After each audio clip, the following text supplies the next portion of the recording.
I started doing yoga a few years ago, and then I stopped because an elder of mine told me that it was demonic. Yeah, she told me that breathing and stretching were of the devil, and you can probably guess what religion she came from. But I don't know because there is something dark about labeling everything outside of your belief system as evil.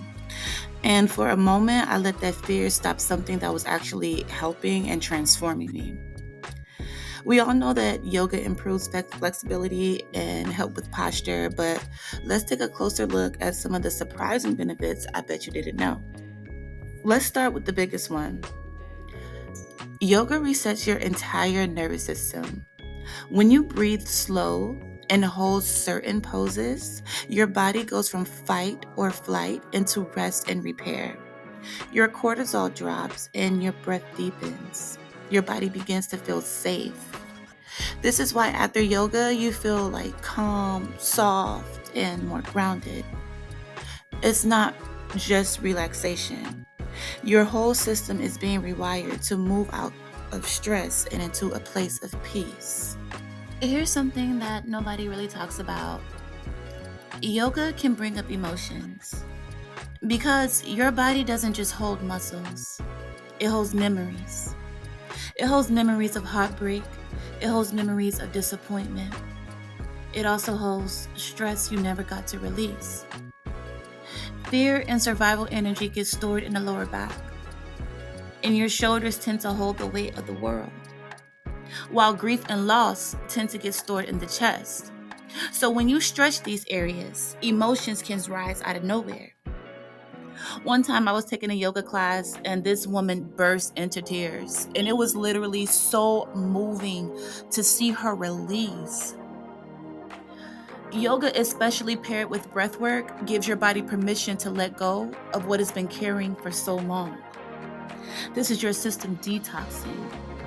Your body is literally shedding the dead weight and energy that was never meant to stay inside of you. Number 3, yoga also strengthens your intuition. And your intuition is not magic or random.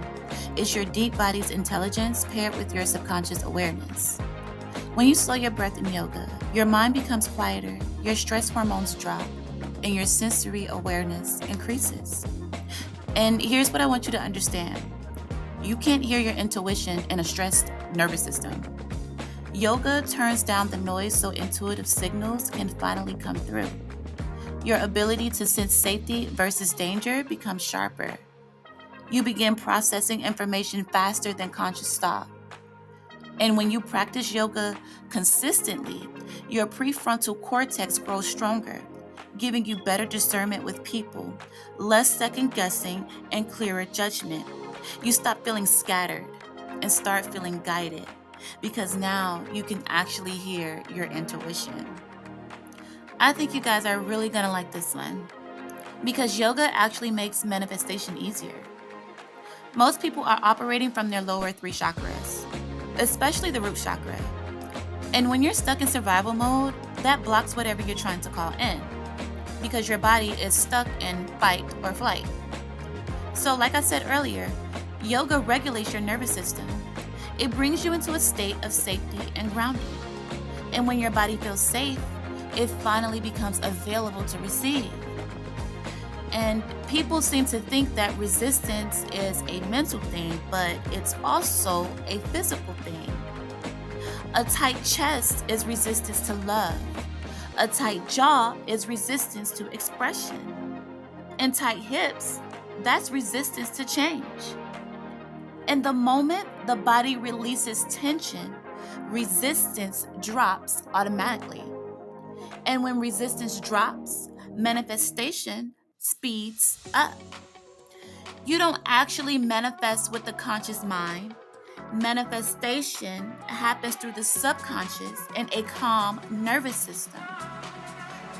Yoga puts you into a rhythmic breathing, slows down your brain waves, and brings you into the exact state where reprogramming works, belief shifts, and intentions imprint.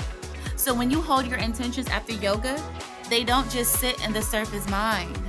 They go straight into the subconscious, where the real change actually happens.